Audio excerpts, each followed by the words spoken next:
전국의 시청자 여러분, 보사법담 스님의 술술 풀리는 지장경 강의를 시작하도록 하겠습니다. 우리 다 같이 인사하겠습니다. 완전히 술술 풀립니다. 네, 오늘부터 여러분들께 지장경을 21세기 현대적 감각으로 여러분들한테 와닿게끔 법문을 하도록 하겠습니다. 지장경 그럼 본문으로 들어가겠습니다. 도리천궁 신통품인데 부처님께서 어머니 마야 부인을 위해서 도리천에 올라가서 설법을 하실 때 신통을 보여준 내용으로 시작됩니다. 그래서 이미 언급했듯이 도리천은 욕계 6천 가운데 2천, 바로 두 번째 하늘입니다. 그리고 33천이라고도 하는데요. 그래서 남선부주 사바세계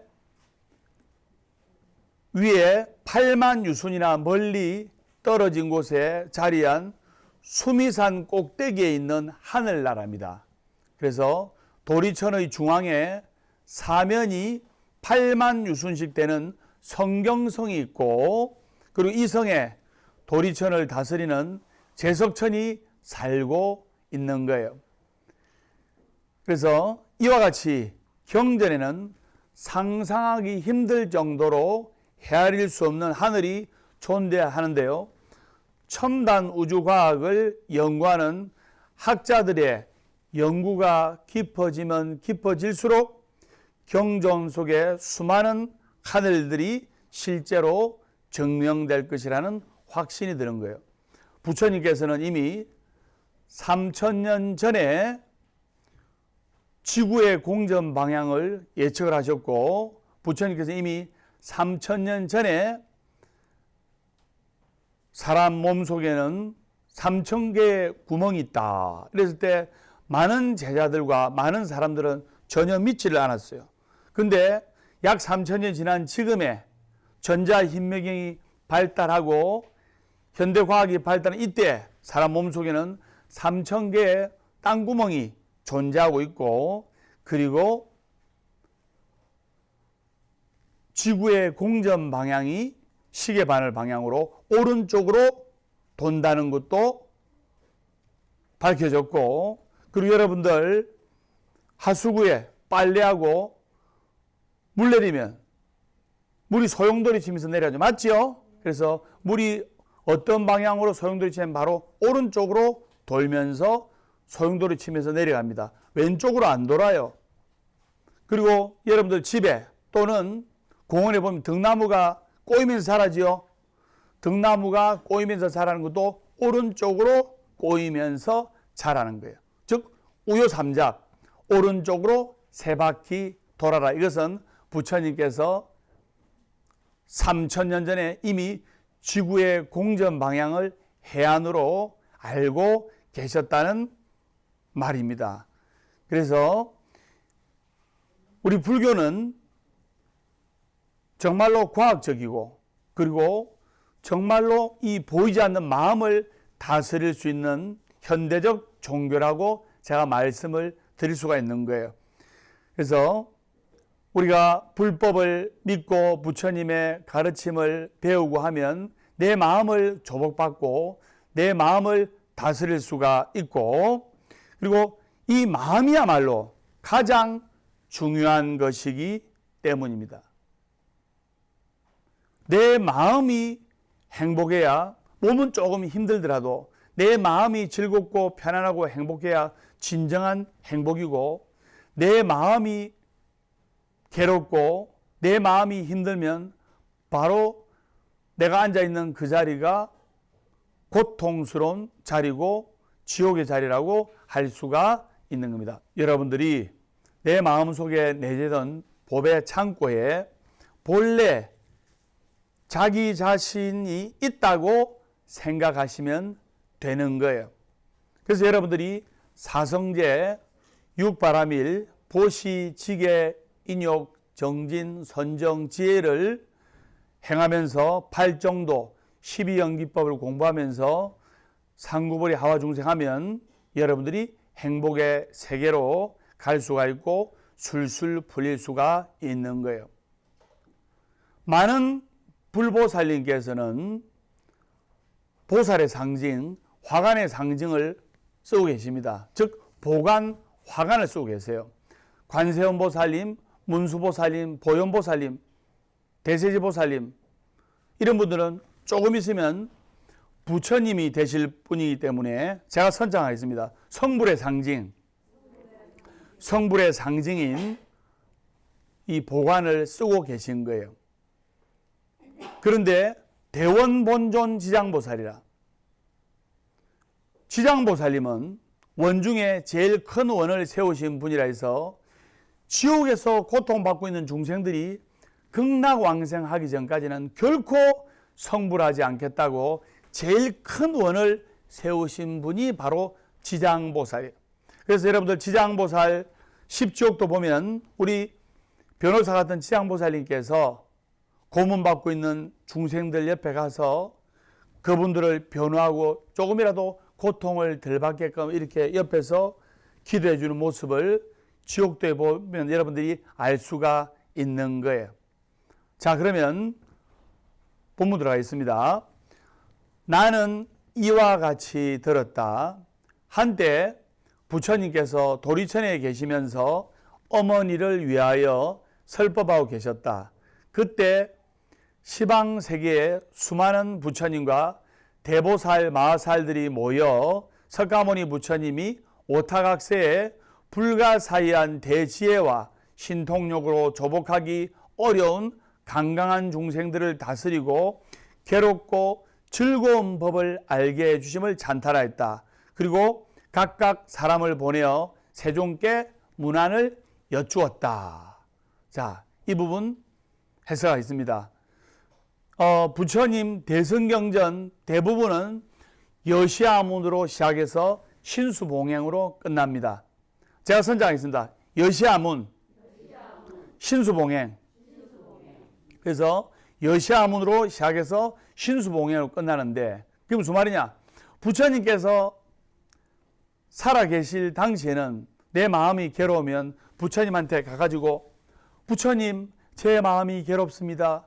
제 마음을 어떻게 하면 조복받겠습니까? 제 마음을 어떻게 하면 다스리겠습니까? 이렇게 부처님께 정문적설 형태에 여쭈면 되는데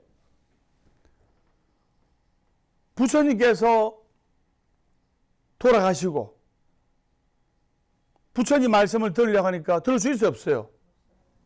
들을 수가 없기 때문에 부처님의 10대 제자 중에서 부처님을 제일 가까이에서 모신 다문제일 아난존자를 청해놓고 아난존자야, 네가 부처님을 제일 옆에서 시봉을 하고 잘 모셨기 때문에 84,000 법문을 달달달 외우다시피 하니까 부처님 말씀 들은 걸 한번 이야기해봐라. 그럼 우리가 이거를 듣고 받아 적고 해가지고 경전 한번 해볼게. 그래서 아난존자가 여시아문, 나는 이와 같이 들었다.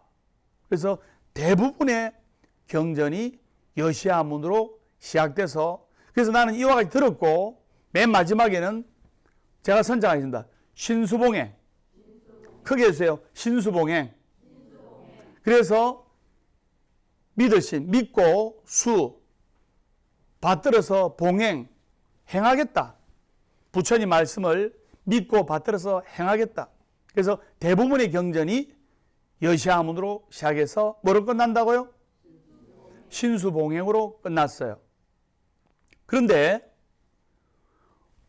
부처님을 제일 가까이서 제일 오래 모신 다문제일 아난존자, 부처님의 10대 제자 다문제일 아난존자가 제일 빨리 깨달았을까요? 부처님의 10대 제자 중에서 제일 늦게 깨달았을까요? 모르는 분은 제일 빨리 깨달은 줄 알고 있는데요. 다문제일 아난존자는 부처님 84,000 법문을 제일 많이 들은 아난존자는 사실 제일 늦게 깨달았어요. 왜 그럴까? 여러분 부처님의 열반도를 보시면 부처님께서 83세 노구의 한 중생을 구제하러 길을 가시다가 그 길에서 돌아가시게 되었어요. 그 부처님께서 길에서 이렇게 딱 이렇게 열반하시는 모습을 여러분들 열반도에서 볼 수 있을 겁니다. 그 10대 제자가 부처님 옆에서 다 슬피 흐느껴 오는데 인생의 스승이신 또 나의 선지식이신 부처님께서 돌아가신데 안 슬프겠습니까? 그 중에 안한존자가 통곡을 하다시피 우는 거예요. 근데 부처님께서는 법기, 자기, 법등명, 자등명이라는 열반계를 남기셨어요. 부처님을 제일 많이 모신, 부처님 말씀을 제일 많이 들은 안한존자가 왜 제일 늦게 깨달았을까요? 왜 그러냐? 다른 제자들은 부처님의 가르침을 배워서 자기 자신의 마음속에 등불을 찾으려고 했고 계유불성이라, 또 다른 제자들은 부처님의 가르침을 또 유언을 받들어 법기, 자기, 법등명, 자등명, 자기 자신을 계율을 지키고 훌륭하게 몸과 마음을 닦으려고 노력을 했어요. 그런데 안한존자는 부처님 법문을 많이 듣고 많이 공부를 하고 달달달 외웠지만은 부처님만 믿고 의지를 하고 자기 자신의 마음속에 등불을 찾는 데는 늦은 거예요.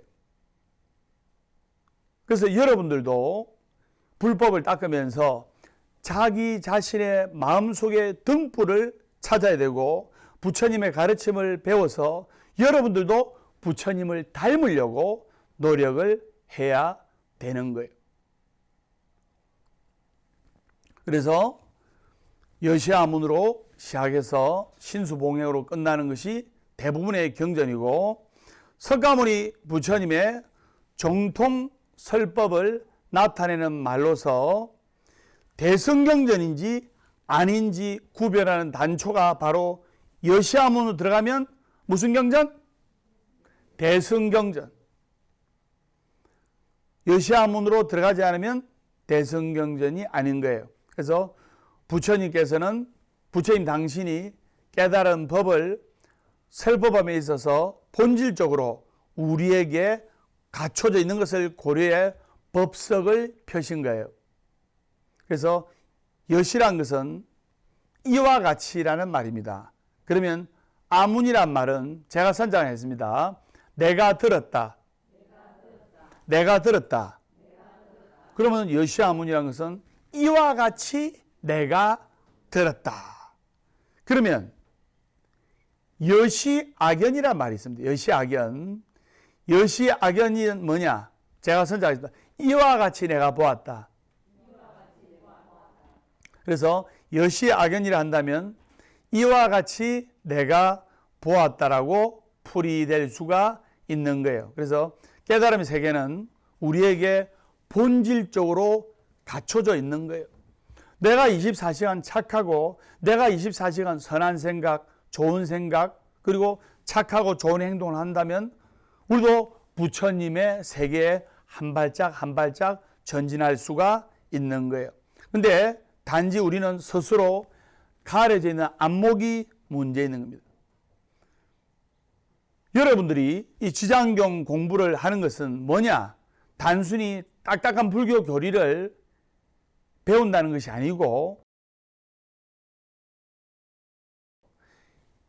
지장경 속에 그리고 부처님의 경전 속에 여러분들이 행복해지고 여러분들이 복받을 수가 있고 여러분들이 풍요로워질 수 있는 인생의 내비게이션 지도가 들어있는 거예요.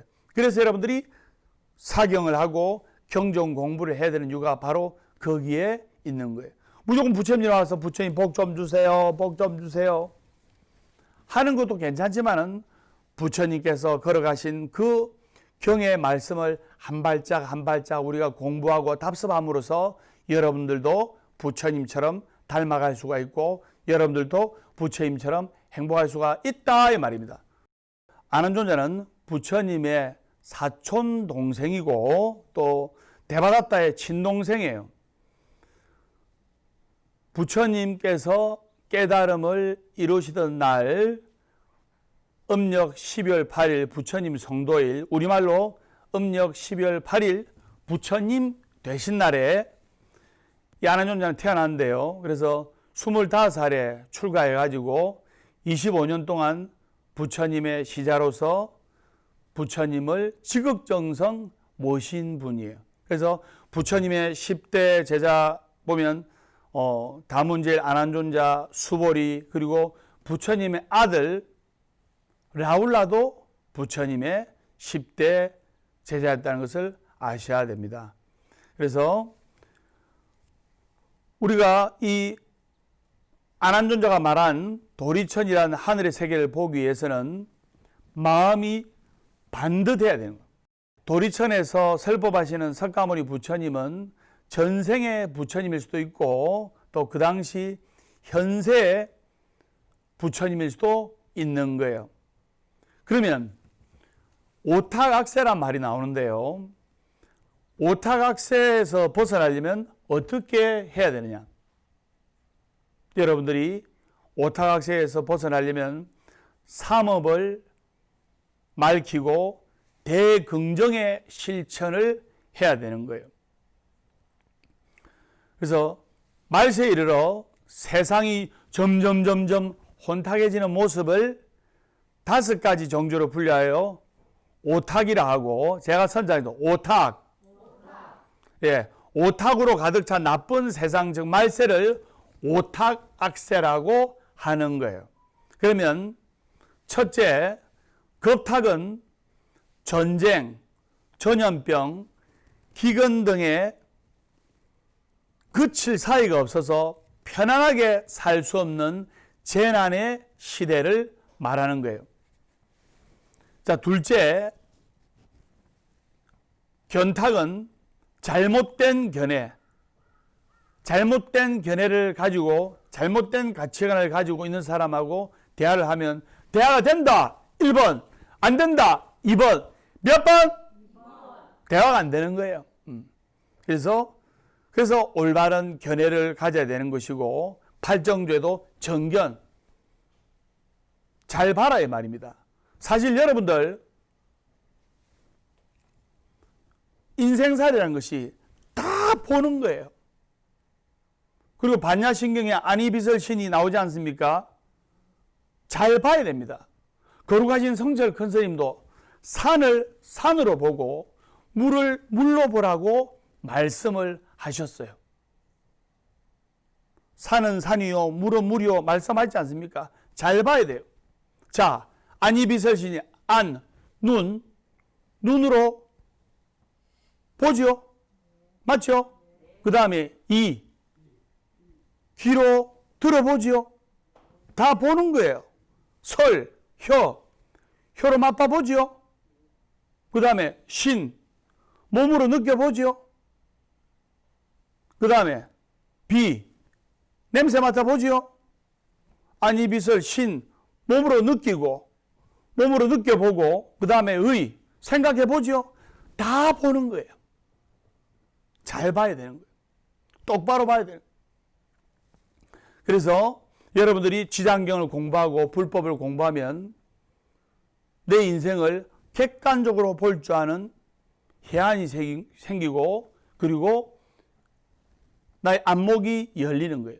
내가 지금 이 가는 길이 잘 가고 있는 길인지 못 가고 있는 길인지, 내가 지금 힘들고 괴로운데 정말 잘하고 있는 건지 못하고 있는 건지 모르니까 정초가 되면 어디 가서 물어보러 가고 점치러 가고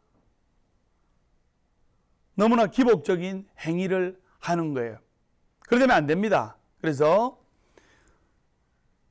잘못된 견해를 버릴 줄 알아야 되고, 셋째는 번뇌탁입니다. 제가 선정합니다. 번뇌탁. 한마디로 이 번뇌, 고뇌가 많은 거예요. 번뇌가 많은 사람들 얼마나 많습니까? 왜 우리 중생들의 대표적인 번뇌를 108번뇌랍니까? 108번뇌. 금생의 대표적인 번뇌가 36가지.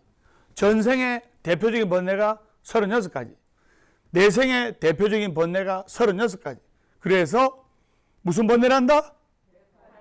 108번뇌라고 하는 거예요. 그래서 고뇌가 많은 것인데 인간 개개인의 탐욕과 분노 등으로 세상이 혼탁해지는 거예요. 근심 걱정이 꽉 차니까 세상을 밝게 본다. 어둡게 본다. 어떻게 봅니까? 어둡게 보는 거예요. 왜냐? 욕심과 성냄과 어리석음으로 탐진치 삼독심으로 가득 차 있기 때문에 탐진치 삼독심은 바로 시한폭탄과 같아가지고 언제 터질지 모르는 인간의 감정이에요. 모든 죄업과 모든 악업이 탐진치 삼독심으로 말미암아 생기는 거예요. 그래서 여러분들이 부처님께 삼배를 올리는 것도 탐진치 삼독심을 소멸하기 위해서 첫 번째 절은 부처님을 공경하는 의미고 두 번째 절은 부처님의 가르침을 공경하는 의미고 세 번째 절은 부처님의 제자인 스님들을 공경하는 의미에서 절을 하기도 하고 또 첫 번째 절은 욕심으로 인한 업장을 소멸하는 의미에서 절을 하고 두 번째 절은 성냄으로 생긴 업장을 소멸하기 위해서 두 번째 절을 하고 세 번째 절은 어리석어서 무명의 구름에 가리워서 생긴 절을 소멸하기 위해서 절을 하는 거예요. 그래서 여러분들이 삼사순례를 하는 것도 삼독심, 이 욕심, 성냄, 어리석음으로 생기는 삼독심을 소멸하기 위해서 또 세 가지 복을 받기 위해서 윤달에 또 삼사순례를 하기도 하고 윤년에 삼사순례를 하기도 하는 거예요. 설명 무슨 말인지 아시겠죠? 완전히 술술 풀립니다. 자, 넷째는 제가 선정하겠습니다. 중생탁. 그래서 이 중생탁은 인간의 자질이 저하되어 인륜 도덕을 돌아보지 않고 나쁜 결과를 두려워하지 않으며 악한 행위를 하여 사회악이 증가하는 것을 말하는 겁니다. 요즘 종종 사회악이 증가하는 걸 봤잖아요. 맞죠? 뭐 N번방이고 그래서 스스로 우리가 부처의 종자를 가지고 있으면서도 자신을 어리석은 중생으로만 알고 못난 형태를 보이는 것이 우리네 중생인 거예요. 그래서 여러분들이 아이고 나는 부족하다, 나는 못났다가 이렇게 자책하면서 살아가는 것이 바로 탁입니다. 그럼 여러분들이 지금 마음속에 제가 선정하겠습니다. 나는 부족하다. 나는 불행하다. 나는 못났다. 이것을 깡그리 소멸해버리고 제가 선정하겠습니다. 참으로 감사하다. 참으로 다행이다. 참으로 행운이다. 이런 대긍정의 마음을 가지면서 실천을 할 때 지장경의 사상을 가슴에 새길 수가 있는 거예요. 그래서 스스로 부처님의 종자를 가지고 있으면서 나는 못났다, 나는 불행하다 이렇게 생각하면 안 된다 이 말입니다. 긍정의 실천을 해야 되고 긍정의 마음을 가져야 되는 거예요. 우리가 탁을 한자로 살펴보면 물이 흐려졌다는 뜻인데요. 그래서 중생은 스스로 보지 못하기 때문에 탁인 거예요. 그리고 이 탁에서 벗어나려면 스스로를 씻고 정화하면 됩니다. 그러면 스스로를 씻고 정하는 방법은 기도를 통해서 수행을 통해서 또는 사경을 통해서 또는 연부를 통해서 또는 절을 통해서 이 업을 정화를 시킬 수가 있고 탁, 이 흐려진 것을 맑게 할 수가 있는 거예요. 자, 다섯 번째 명탁. 네, 이 명탁은 환경이 나빠져 가지고 인간의 수명이 30세, 20세, 10세 등으로 짧아지는 것을 말하기도 하고, 또 한편은 오래 산다고 생각하는 것을 명탁이라고 해석하기도 하는 거예요. 그래서 모든 탁을 정하기 위해서는 삼업, 제가 선정했습니다. 행동, 언어, 생각. 그래서 행동과 언어와 생각을 바르게 밝히고 대긍정의 실천을 해야 되는 거예요. 그래서 여러분들이 매사에 하는 신구의 삼업으로 하는 행위가, 첫째, 내 입에서 나오는 말을 긍정의 말로 해야 되는 거예요. 그래서 대성경전 대부분 보면 앞에 정구업지는 수리수리 마수리 수수리 사바가 나오잖아요. 입으로 지은 죄를 맑게 하는 지는, 입으로 지은 죄를 깨끗하게 하는 지는 수리수리 마수리 수수리 사바라는 그 진언이 나오는 이유가 바로 거기에 있는 거예요. 제가 선정하겠습니다. 기도하듯이 말하라. 말하듯이 기도하라. 그런데 여러분들이 결국 지장경을 배우고 부처님 경전을 배우고 하는 것이, 부처님께서 중생들이 못 알아들으니까 48년간을 지장경을 통해서, 금강경을 통해서, 여러 가지 대성경전을 통해서 삥 둘러가지고 가르쳐 주신 거예요. 그게 뭐냐? 마음속에 부정의 생각, 어두운 생각, 원망, 짜증, 괴로움, 이 생각을 소멸시켜버리고 내 마음속에 감사와 사랑과 축복과 행복을 항상 생각할 수 있게끔 그 방법을 가르쳐 주시는 거예요. 여러분들이 감사와 사랑과 행복과 축복으로 충만합니까? 충만하지 않습니다. 예를 들어 보겠습니다. 우리가 코로나19 여파에 잔재로 간혹 힘들어 하시는 분이 계시는데요. 코로나19가 오기 전에 공기의 감사함, 그리고 범사에 감사란 말이 있듯이 평범한 일상의 감사함, 모릅니다. 근데 자유를 제한받고 어디 외출도 못하고 자가격리, 그리고 밥도 혼자서 먹어야 되고 비말이 튄다고 3개월간을 여러분들 힘들게 했잖아요. 그때 평범한 일상이 얼마나 감사한 삶이고 평범한 일상이 얼마나 축복된 삶이란 것을 비로소 느꼈다, 이 말입니다.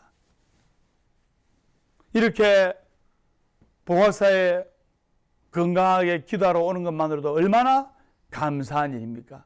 그래서 여러분들이 부처님 말씀을 가슴에 새기고, 제가 선택합니다. 살아있는 한 희망은 있다. 살아있는 한 희망은 있다. 결코 포기하지 말고 기도하라.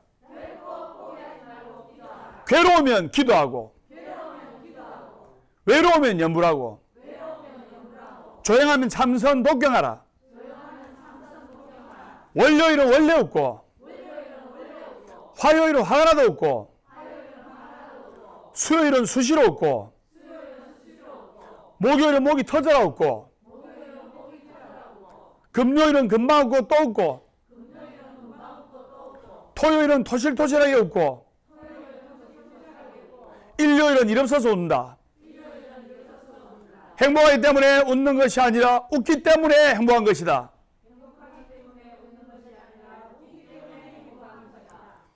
여러분들이 항상 밝게 환하게 웃으면서 열심히 수행정진하고, 어떤 분은 이런 말을 저한테 한 적이 있어요. 스님 질문 있습니다. 무슨 말인데요? 바쁜 시간 쪼개내서 짬짬이 와가지고 기도 안 하면 안 됩니까? 꼭 바쁜 시간, 21세기 얼마나 바쁩니까? 이 현대사회에 내 직장 다니고 애들 학교 보내고 남편 출근시키기도 바쁜데 꼭 내가 시간 내가지고 기도를 꼭 해야 됩니까? 꼭 이러한 행위를 해야 됩니까? 그 제가 이야기했어요. 해야 됩니다. 기도는 영혼을 맑히고, 기도는 업장을 소멸하고, 기도는 행복으로 가져다주는 지름길이라는 것을 여러분들이 아셔야 돼요. 내가 부와 명예가 있고 잘 나간다고 해서 종교에 의지하지 아니하고 내 잘난 맛에 아상인상, 중생상, 수사상을 부리고 하면 나의 과거생의 전생의 지어놓은 복을 까먹게 되면 그 다음부터는 인생살이가 곤란해지고 힘든 거예요. 근데 내가 지금 괴롭고 힘들고 고통스럽다 하더라도 복을 짓고 나의 복그릇을 점점 넓혀가면 고통 끝 행복 시작이 되는 거예요. 그것을 아셔야 됩니다. 그럼 여러분들이 대부분의 대성경전을 기도할 때 정구업지는 하죠. 입으로 지은 죄를 맑게 하는지는, 입으로 지은 죄를 깨끗하게 하는데, 특히 구업을 깨끗하게 하고 신구의 삼업을 정화시키고 대긍정의 실천을 하려면 화를 잘 다스릴 줄 알아야 돼요. 내가 화가 납니다. 화가 나면 내가 화를 내고 있구나 관조할 줄 알아야 돼요.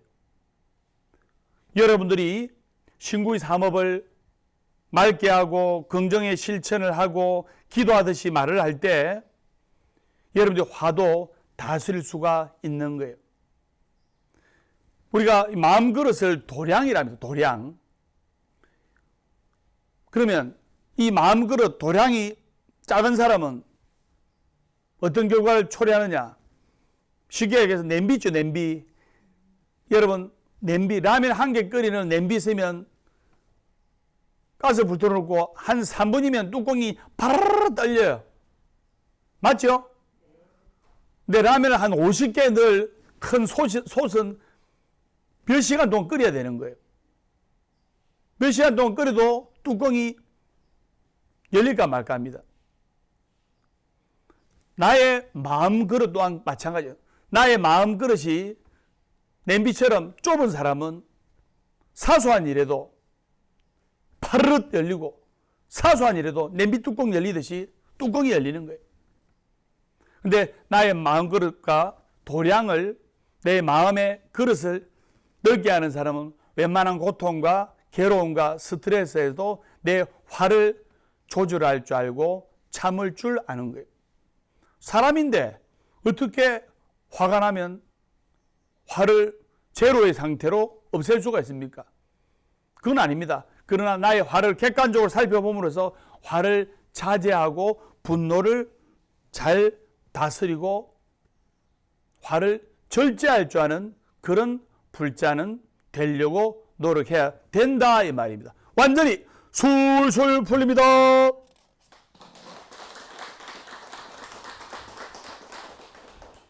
그러면 화를 다스리고 화를 자제를 하려면 어떻게 되느냐?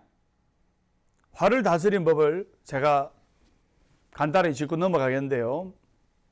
제가 선정하겠습니다. 후회거리보다 추억거리를 많이 만들자. 즉 후회거리보다 추억거리를 많이 만들어야 돼요. 화가 날 때 말을 많이 하게 되면, 화가 나서 막 말을 많이 하게 되면 추억거리가 된다. 1번. 후회거리가 된다. 2번. 몇 번? 2번. 화가 날 때 말을 너무 많이 하면 후회거리가 되는 거예요. 근데 그때를 잘 참으면 추억거리가 되는 거예요. 화가 날 때는 어떻게 했냐? 화가 날 때는 침묵을 지키도록 해야 돼요. 제가 선정하겠습니다. 화가 날 때는 침묵을 지키자.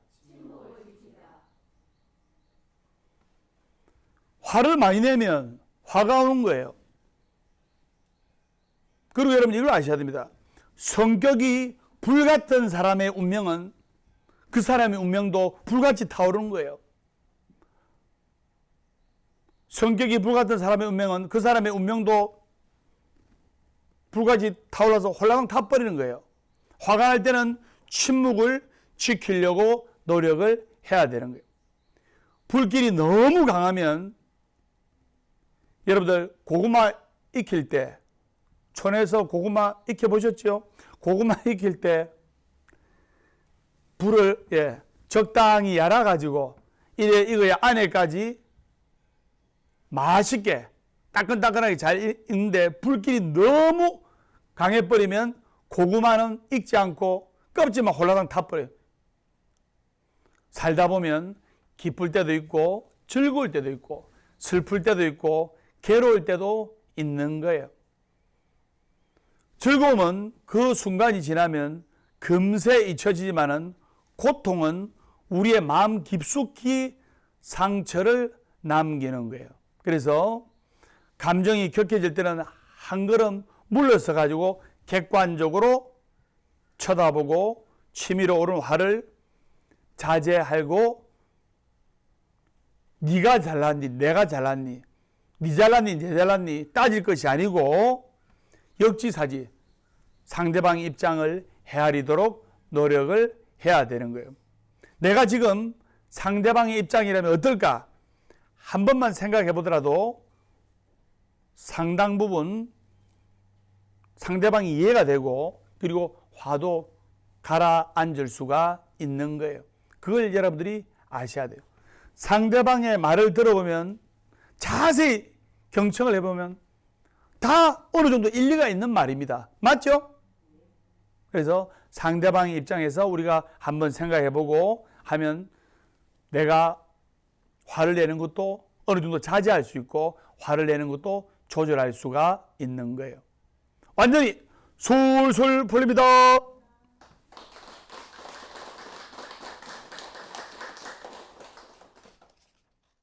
그래서 제가 선자입니다. 말하기는 더디하고 듣기는 속히 하라. 입이 한 개고 귀가 두 개인 이유는 많이 들어주라 이 말입니다.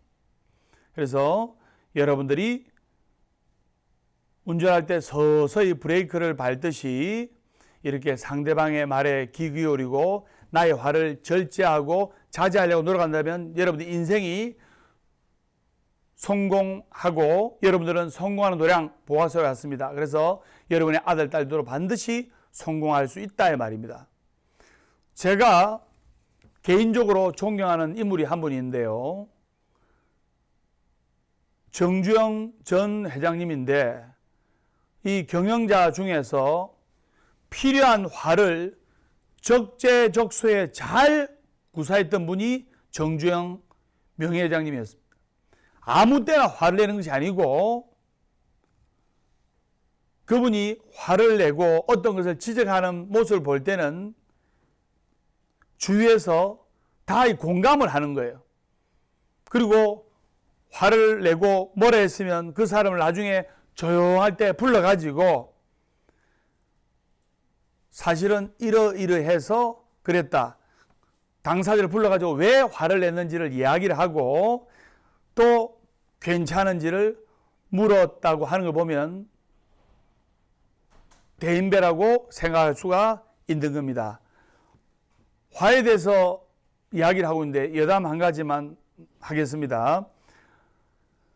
어떤 부인이 있었는데 이 부인하고 남편하고 사는데 부인이 남편 때문에 스트레스 받아가지고 자꾸 화를 내는 거예요. 그래서 남편이 부인한테 여보, 내가 당신 화를 안 내게끔 최대한 주의할 테니까 혹시 내가 당신을 약 올린다든가 당신이 스트레스 받는다 열받으면